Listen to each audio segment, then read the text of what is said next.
All right, so the first thing that I want to talk about is what exactly is Flutter? And to be able to answer this question, we first have to put ourselves into the mind of a mobile app developer. So here's one. This is Bob, and he's an iOS developer. Now, Bob made this really cool app where instead of matching with other people, you get to match with foods and you get to figure out what food you most want to eat. And it's a super popular app. Everybody loves it, but there's just one problem. It's only on iOS. So every other day he gets a question of when's it coming to Android? When is it coming to Android? When is it coming to Android? And at some point, he finally has had enough and he decides to go and buy loads and loads of books, study Java, study Android development, and finally he's able to have both of these buttons on his website, get it on Google Play, and download on the App Store. So he now has the same app on the Google Play and the App Store. Now, this is great for the users, but for Bob, it means that when he has any updates that he wants to make to the app or any bug fixes, he has to push those both to the Play Store as well as the App Store. So 2 places now instead of 1. And he has to maintain 2 code bases. So that's a lot of work down the line. It's basically double the amount of work that he used to have. But that's not all, because he gets complaints from users saying that, hey, in your app, some of the layouts look really weird. It doesn't look right. Like, why is this button like twice the size of everything else? What is wrong with your app?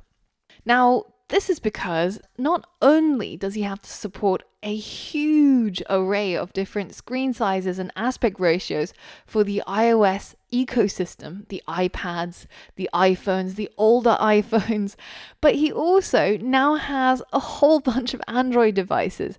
And because Android devices can be made by literally anybody, the number of different screen sizes is just massive. And it's really hard to keep on top of what are all of the different screen sizes in order to be able to design your app to look good on all of them.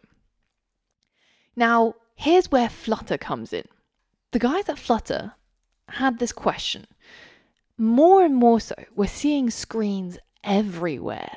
There's screens on fridges, there's screens at the bus stop, there's screens in your mirror, and they're all different aspect ratios and different screen sizes. So why can't we create something that can intelligently and easily allow developers to design beautiful interfaces for all of these different types of screens? And this is exactly what Flutter is. It's simply a toolkit that makes it easy for developers to design beautiful interfaces for all sorts of screen sizes and devices. And it comes with a whole bunch of pre-built widgets that make it easy to lay out your app.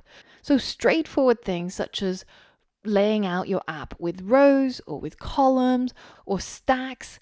And it borrows some of the concepts from web design, where you can have things that are centered or have paddings and margins.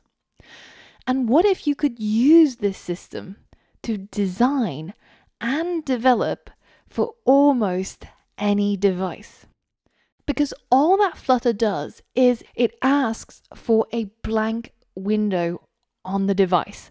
So be it on Android or iOS or web or desktop, all it's asking for is just a simple blank window.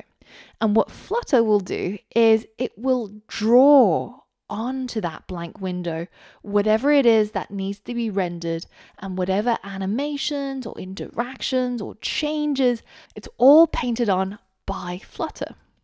So this means that instead of having to make iOS apps the Apple way and make Android apps the Android way, you can simply use a whole bunch of pre-built widgets from Flutter, such as a floating action button or a linear progress indicator, and you can simply put these into your app no matter which platform you're working on.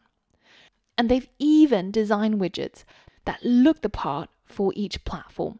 So for example, the alerts might look like this on your Android app, but you can also specify that if your app is being run on iOS, then they should look like this, making your app look like it was created in a native way. This is how Flutter works. You get access to a whole bunch of widgets. So you can see these widgets as Lego blocks almost.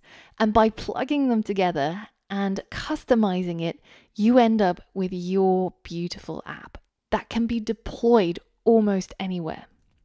Let's take a look at how easy it can be working with widgets in real life. I've created a blank app and I'm going to go ahead and add an app bar. And this is a pre-built widget, which is built by Flutter. And as soon as I hit save, my app bar gets painted onto the screen. So I don't like it in blue. So let's customize it to change it to red. So now I add a colors widget and I change the color. So now let's add a text widget that adds a title to the app bar. And just like Lego, I've plugged together all my widgets and I've managed to build my app bar in a matter of seconds. And there's loads of different widgets that are pre-built. For example, if you wanted a floating action button, then we just create that widget and we can customize it by changing its properties, such as the background color or what should go inside it. Piece by piece, widget by widget, I can build up my app and customize it to my liking with very few lines of code. Now, what if I wanted some functionality? Well, I can simply create a variable to keep track of, say, the number of donuts that I've eaten in a day. And I can change my text field to embed that number variable in there. And then all that happens is when the user presses on the red button, then it will increase the number of donuts that I've eaten. And Flutter makes it incredibly easy to build a beautiful interface for our app using these widgets, as well as allowing us to customize the widgets to our liking. And finally, building functionality on top of those widgets is also as simple as updating a number of variables. And that we're going to dive into. So now that I've created my donut counter app, the best part is I can now deploy that code to all sorts of different devices and platforms without having to rewrite the code or learn a new technology, a new skill, or a new programming language.